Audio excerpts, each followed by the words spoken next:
The cold winds were rising in the north, but Robb Stark wasn't waiting anymore. After his victories at the Whispering Wood and the Battle of Oxcross, his name was already feared by the Lannisters. But this time things had changed.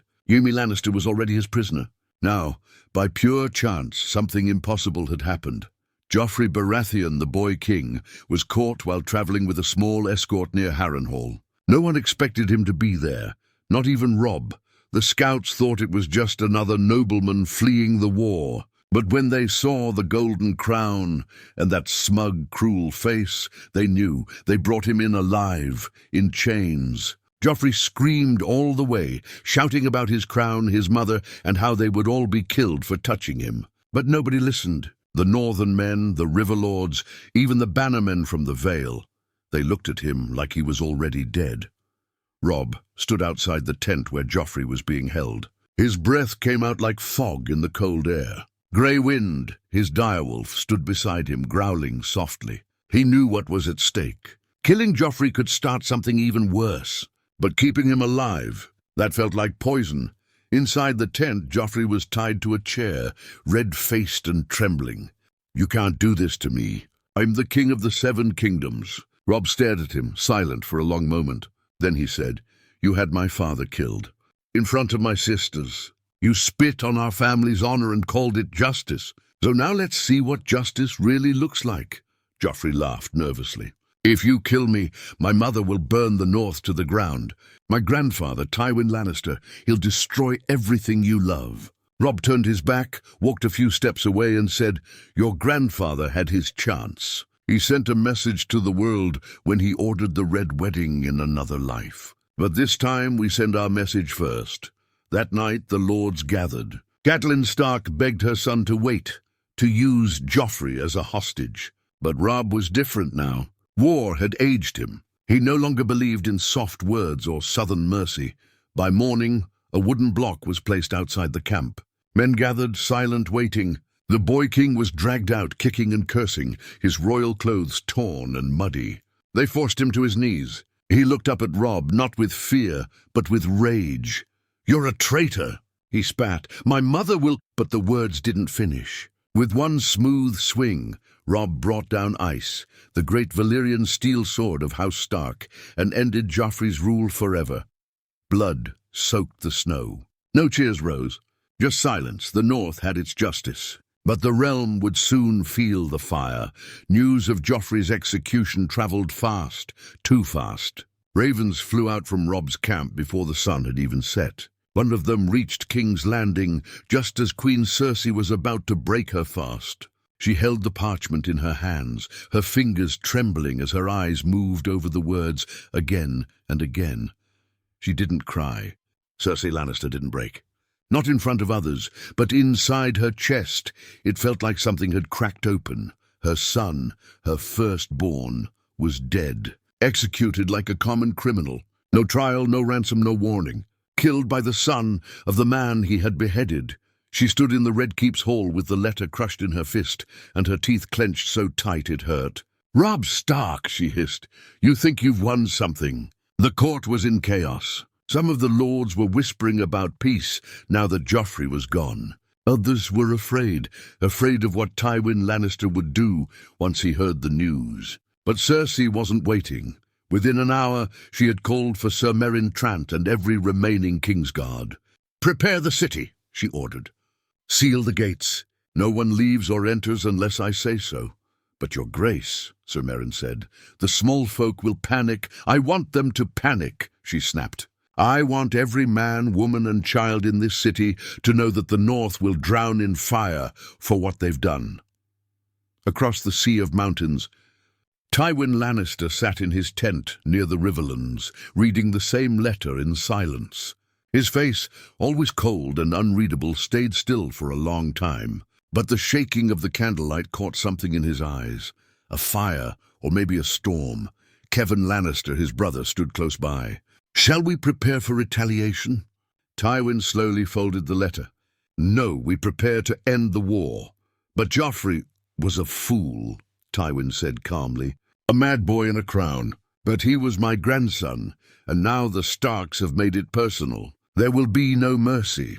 In the north, Robb sat alone in his tent. The fire burned low as he stared into the flames. Catelyn had not spoken to him all day. She looked at him with fear now, the same way she once looked at men like Rose Bolton or Theon after his betrayal. Robb could feel it in the silence between them. Something had changed. He told himself he did the right thing, that this was justice. Joffrey had started this war. He had killed Ned Stark. He had ordered the deaths of innocents and played king with no honor, but Robb couldn't lie to himself completely. The image of Joffrey's headless body still haunted him. Outside, men were feasting, celebrating the capture of the capital's king. They didn't understand what Robb had just done. The war wasn't over. It was about to grow worse. The South wouldn't see it as justice. They would see it as murder, even worse. The lords of the Vale, the Riverlands, and even some northern houses were nervous. Executing a royal prisoner without trial? Without ransom? That was not how the game was played. Later that night, Talisa came to him. Her voice was soft, careful. "You look tired." "I should be," he said. "But I feel nothing. Like I'm already asleep." She knelt beside him, placing her hand on his. "You did what others were too afraid to do. I may have doomed the North. You gave it a voice," she said. "Your father died silent. You answered, but just then a horn sounded in the distance. A rider had arrived, one of Robb's scouts. His face was covered in dust and blood. "They're marching," he said breathlessly. "The Lannisters. 20,000 men led by Tywin himself. And they're not heading to the Riverlands. They're coming here." Robb stood. "To the north?" The scout nodded. "To destroy us all." That night, the camp prepared for war, and deep in King's Landing, Cersei stood in front of her youngest son, Tommen. He was too young, too soft. She placed a golden crown on his head and whispered, "You'll be king now. But I will rule, and I swear to you, my little lion, before this ends, I will see the last Stark burn to ash." Winter was creeping faster now. The North had always known how to survive it. But this winter wasn't just snow and ice, it was war. Tywin Lannister had crossed the Trident with his army, burning villages, leaving behind nothing but ash and fear. He wasn't marching like a man in battle. He was hunting, and Robb Stark was the prey. Robb's bannermen were shaken. Some whispered that killing Joffrey had gone too far. Others believed it was justice and begged Robb to stand his ground and fight. The truth was, none of them had faced Tywin before. Not like this. He wasn't coming for a battle. He was coming for revenge. Robb stood in his war tent, his fingers pressed on the map spread across the wooden table. His eyes moved over the small carved horses and wolves that marked their positions. "We can't hold the river crossings," he said. "He'll outflank us. Then we draw him north," said Great Jon Umber, "deeper into our land. Let him chase us through snow and forest. Let him freeze." "That won't save us," said Roose Bolton quietly from the shadows. "Tywin isn't a fool. He'll take Moat Cailin. Cut us off. Trap us here." The mood in the tent was heavy. No matter what plan they made, it felt like Tywin was already winning. Robb looked around at the men, some brave, some broken, and finally spoke. "We'll fight, we have to. I won't run while he burns the north." No one spoke against him, but no one cheered either. Far to the south, Cersei was spinning her own web.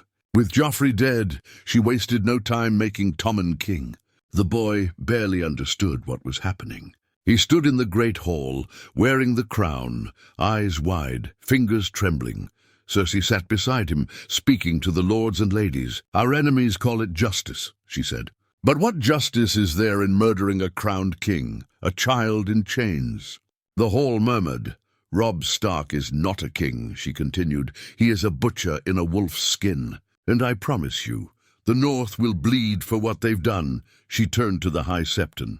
"Bless my son and bless this war. May the gods guide our swords to righteous vengeance," but not everyone was convinced. Behind closed doors, whispers began. Tyrells, Martells, even some Baratheon loyalists.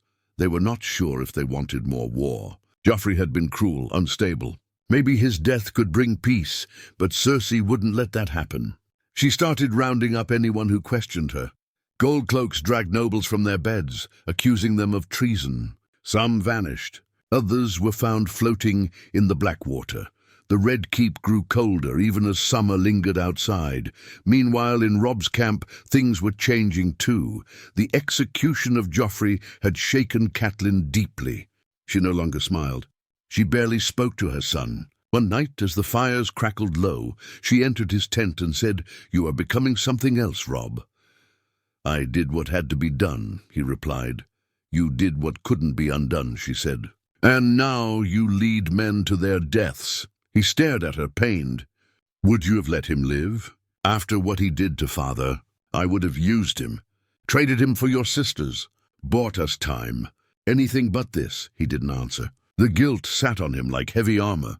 Elsewhere in the realm, the death of Joffrey began changing everything. Stannis Baratheon, hearing of the boy king's end, saw it as a sign from the Lord of Light. "The usurper's blood has been spilled," Melisandre said. "The path is open."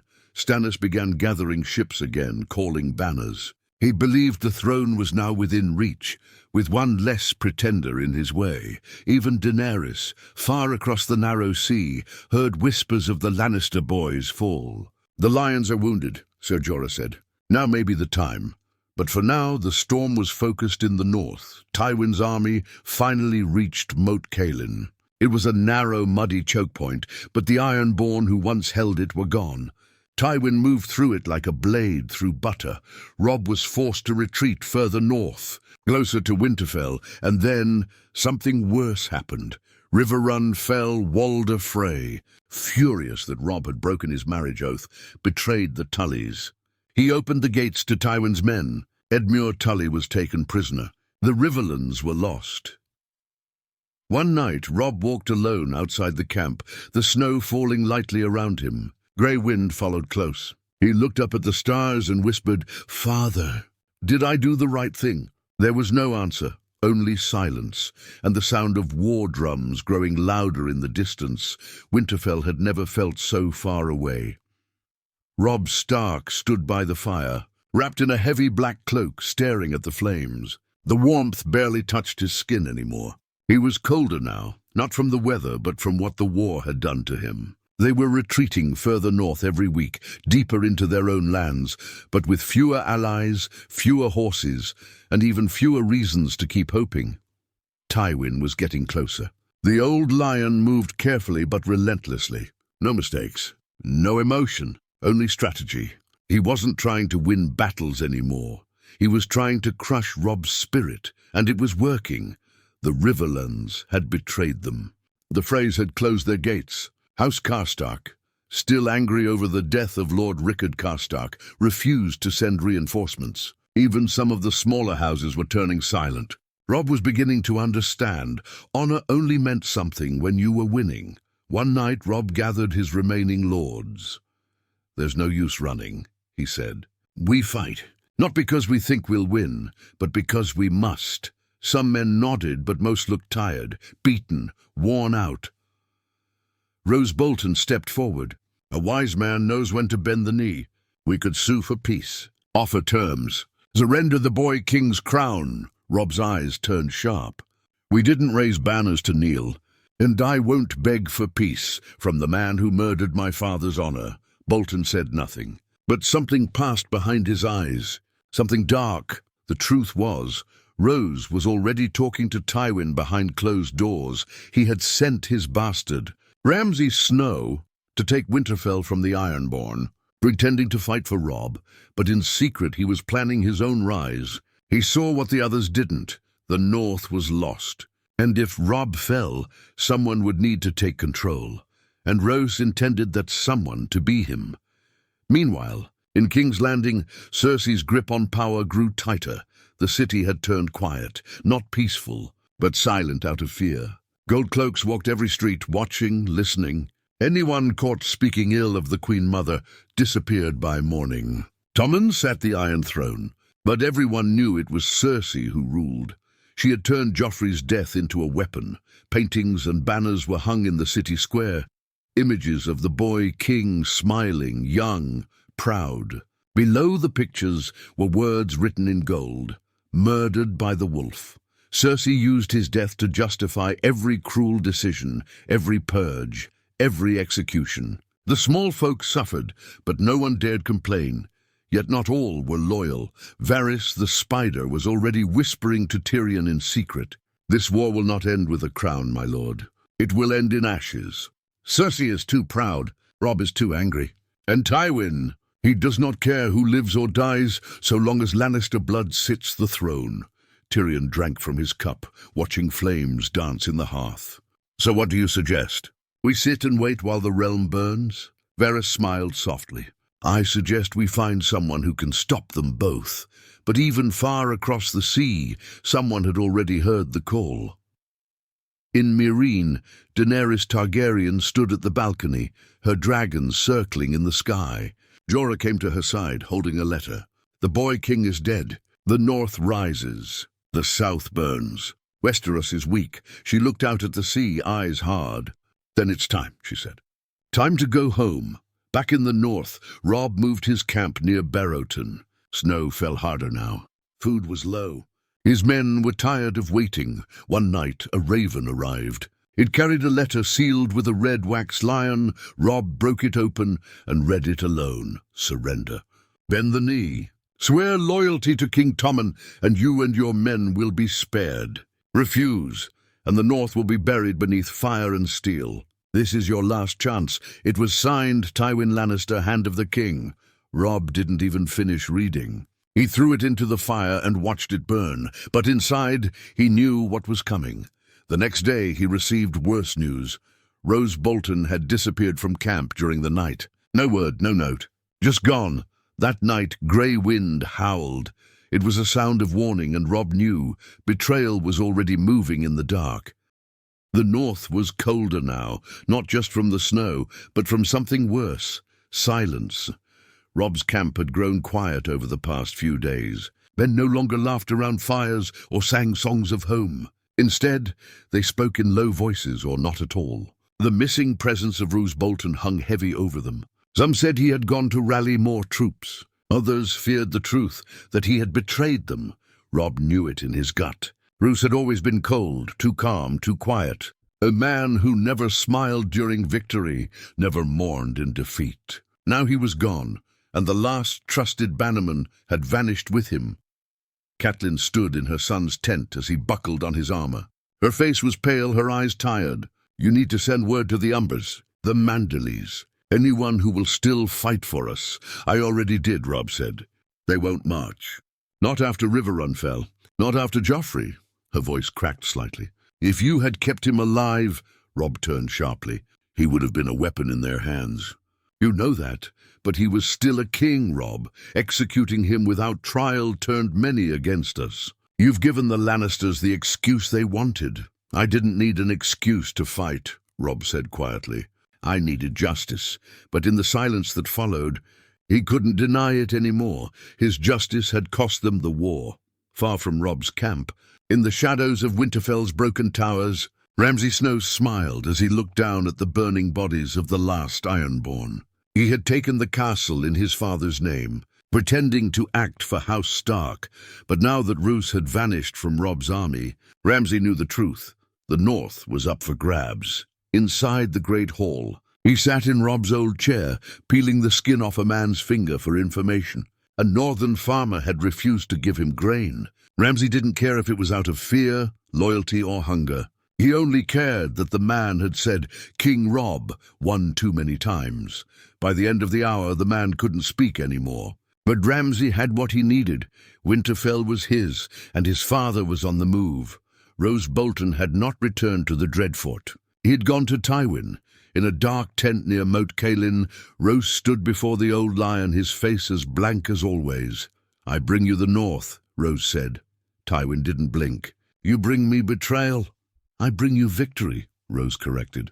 "Robb Stark's army is tired, scattered, and surrounded. He cannot win, but if you grant me Warden of the North, he'll never rise again." Tywin looked down at a map. "You'd turn on your king so easily?" "He made himself king by mistake. I serve the realm. The Starks serve themselves." After a long pause, Tywin nodded once. "So be it. Deliver me Robb Stark, and the north is yours." Roose bowed and left the tent. Behind him, Tywin whispered to Kevan, "Never trust a man who betrays his own." But for now we let him bleed the wolf. Back in Robb's camp another raven came. This time the news was worse than betrayal. It was Winterfell, burned, pillaged, no word from the survivors. Robb's hand shook as he read the letter. There was no name, no seal, just 3 words scrawled in blood. The North remembers, except Robb knew the truth. The North was forgetting. Men were leaving the camp. Some rode for home. Some simply vanished in the night. Even the river was freezing, slowing their movements. Talisa came to him that night, her hand resting on her stomach. "I'm with child," she said softly. Robb's heart stopped. "Are you sure?" She nodded, and for the first time in days he smiled, but the joy didn't last. "This child will be born in a land that's dying," she whispered. "What future will he have?" Robb looked at her, eyes dark. "Only the future I fight for." But deep down he feared the truth. He might not live to see his child born. And if he fell, the North would fall with him. Outside, grey wind howled again, louder this time. It was a warning. A storm was coming, and somewhere in the shadows of the snow-covered trees. Rose Bolton was already watching. The snow fell heavier that morning. Thick flakes covered the tents, the wagons, the armor. Everything felt slow, heavy, like the world itself was warning Robb Stark to stop and turn back. But there was no turning back. He stood by the edge of camp, watching the tree line beyond the frozen river. Grey Wind was pacing, restless. The direwolf had been uneasy for days now, sniffing the air, growling at shadows. Animals always knew what men refused to see. "Something's wrong," Robb said quietly. Catelyn stood beside him, wrapped in a grey cloak. Her face was pale and sharp. "Rose is gone. Half the river lords have abandoned us. And now you feel something is wrong." Robb didn't snap back. He just nodded. "It's all slipping away." She placed a hand on his arm. "Then come home. Rally what you can. Hold Winterfell. Survive." He shook his head. "There is no home without victory. If I retreat now, we lose everything. The North needs a king who doesn't run." But even he didn't believe it anymore. Later that night, a rider returned. Exhausted, bleeding. He collapsed in front of the command tent and handed over a torn piece of leather. It wasn't sealed, just folded, stained with mud and blood. It was from Lord Rickard Karstark's last surviving son. It read, "Bolton has turned. He's met with Tywin. They plan to surround you at Barrowton. Leave now or die." Robb crushed the message in his hand. His heart sank. "It started," he whispered. "Then it's a trap," said Catelyn. "They want you to move. Maybe even push you back to Moat Cailin where they'll finish it." "No," said Robb, already thinking. "They want me dead in the snow. They want the king in the North to disappear like he never existed." And as he spoke those words, a horn blew in the far distance. Not once, not twice. 4 long blasts. Enemy, many all sides. Men scrambled to grab weapons. Campfires were kicked over. Horses cried. The snow became a blur of chaos. "They're here," someone yelled. "Lannister banners to the south, Bolton men behind us." Robb strapped on his sword. "Form the lines! Get the archers to the ridge." But it was too late. Flaming arrows rained down on the camp like red stars. Tents lit up like paper. Screams filled the air. Grey Wind leapt into the fray, ripping through armored men as Robb ran to Talisa's tent. She was crouched low, holding her belly, eyes wide with fear. "Robb, what's happening?" He pulled her close. "It's betrayal." Bolton's turned. A crash sounded behind them. Bolton men had entered the camp from the back path. Somehow they'd snuck past the scouts. Or perhaps the scouts had been bought. The northern camp, Robb's stronghold for over a year, became a slaughterhouse. Fire, snow, steel, blood. In the middle of it all, Roose Bolton calmly rode through the chaos, not a spot of blood on his armor. His banner waved beside the red lion of Lannister. He looked upon Robb's burning army like a man surveying land he had just purchased. He dismounted and walked slowly toward the main tent, dagger in hand. Inside, Robb stood between his mother and Talisa, sword drawn, blood already staining his armor. Grey Wind snarled beside him. "You," Robb hissed. Rose didn't smile. He just looked tired, cold. "You lost the war the day you took the boy king's head," Rose said. You gave the South exactly what it wanted, fear. I gave them justice. You gave them a reason to burn us all. Catelyn stepped forward, voice trembling. You were his bannerman. You swore an oath. Oaths don't matter if the man leading us is already dead. And before Robb could strike, Rose stepped forward and drove the dagger deep into his chest. Talisa screamed. Catelyn gasped. Grey Wind lunged, but crossbow bolts struck him from behind. Robb staggered back, eyes wide, choking. Rose leaned in, whispered coldly, "The Lannisters send their regards." And just like that, the king in the north fell. The fire crackled behind them. Blood soaked the snow. Talisa dropped to her knees, crying. Catelyn tried to reach Robb, but was pulled away by Bolton guards. And outside, the northern banners were being torn down, trampled into the mud. By morning, the war was over. Tywin Lannister received the Raven with a calm nod. "It's done," he said.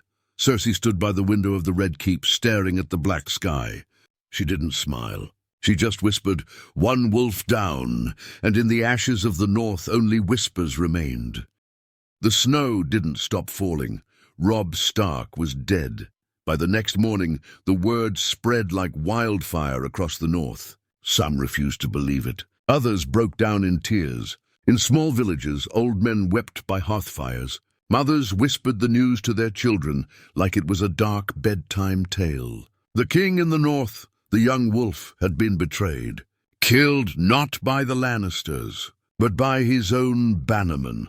The wolf had been eaten by the snakes in his own den. At Winterfell, Ramsay Snow stood at the top of the broken tower, arms open, letting the snow cover his face. He laughed as the wind howled around him.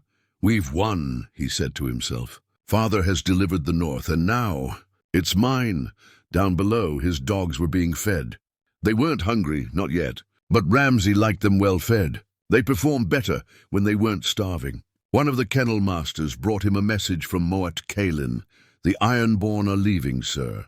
Says they're heading to the coast. No fight left in them," Ramsay smiled. "Good, let the rats run." The castle belongs to the Boltons now. Rose returned to Winterfell days later, greeted like a hero by his bastard son. The two stood in the old hall, surrounded by burned banners and broken stone. "You've done well," Rose said flatly. "We hold the north now. The Lannisters will keep their word." Ramsay, grinning, asked, "And what about the rest? The ones still loyal to Stark?" Rose didn't blink. "Break them. Quietly or publicly. I don't care. Just remind them who rules." With that, Ramsay was given what he'd always wanted, the freedom to become a monster. In King's Landing, bells rang for peace, but there was no joy in the streets. The small folk had grown tired of war. First King Robert, then Ned Stark, then Renly, then Joffrey. Now Robb. The nobles cheered, but it was hollow. Everyone knew the realm was bleeding. Cersei stood in the great hall with Tommen seated beside her. She placed a hand on his shoulder. "The wolf is dead. No one dares challenge us now." Tommen didn't say anything. He just stared down at his hands, still small, still unsure. "Will they all die?" he asked quietly. "The rest of them?" Cersei crouched beside him. "The North chose a murderer as their king. Now they'll learn the cost of rebellion." Tyrion, watching from the shadows, said nothing. But his mind was racing. They killed Robb, and still the war isn't over, he thought. We're just trading one madness for another. At night, he met with Varys in the black tunnels below the city. Candles flickered, throwing long shadows on the stone walls. "They've handed the north to the Boltons," Tyrion said bitterly. "A family that flays men alive. And that's not the worst of it," Varys replied. "The north remembers, my lord. They will not forget the young wolf. His name will live longer than his crown." Tyrion drank slowly. "And what of Daenerys?" Varys gave the smallest of smiles. "Still gathering, still growing, and now more motivated than ever." Far across the narrow sea, Daenerys Targaryen stood before her unsullied, the letter from Westeros in her hand. Her silver hair blew in the warm breeze, but her face was cold. "They kill kings like dogs," she said. "First my father, then my brother, then the son of the man who tried to protect them." Jorah stood beside her. "Robb Stark is gone. But he made them bleed. He died for justice, she said. And now they turn his killers into lords? She looked toward the ocean. Westeros needs fire, not peace. Fire that will burn through every liar who calls themselves king. In the north, the survivors of Robb's army scattered. Some went into hiding. Some were hunted by Bolton men. A few formed secret bands, moving between villages, whispering rebellion. At the heart of it all was a name they kept repeating. Jon Snow. He was still at the wall, still alive. His blood is Stark, they whispered. If anyone can carry Robb's name, it's him. But Jon was far away, surrounded by wildlings and ice. He didn't know what had happened. Not yet, somewhere in the dark woods near the neck. Catelyn Stark's body was laid to rest by the few who had escaped the massacre. They buried her beneath a weirwood tree, with no banner, no markings, just silence. But the gods heard, and in the black of night, something began to stir beneath the earth. It was a quiet night on the wall. Snowflakes drifted from the sky like ashes, soft and endless. Jon Snow stood alone at the top of Castle Black, watching the dark woods beyond the wall. Ghost was beside him, red eyes glowing, head low. Something in the air felt wrong, heavy, like a storm that hadn't yet started but was already breathing on the back of his neck. A raven came at dawn. Black wings, black words. Robb Stark dead, betrayed by Bolton. Winterfell lost, Catelyn gone. Jon stared at the parchment for a long time. Then he crumpled it in his hand. He didn't speak for hours. Later, Sam found him in the armory, sharpening Longclaw. "Jon, I'm sorry." Jon didn't stop sharpening. His face was unreadable, but his voice was tight. "They took everything," Sam swallowed hard. "You're the last Stark left in the north," Jon shook his head. "I'm not a Stark, not in name, not in blood. Tell that to the people who still believe," Sam said. "They need someone." But Jon walked away. He couldn't be their savior. Not from the wall, not from the cold.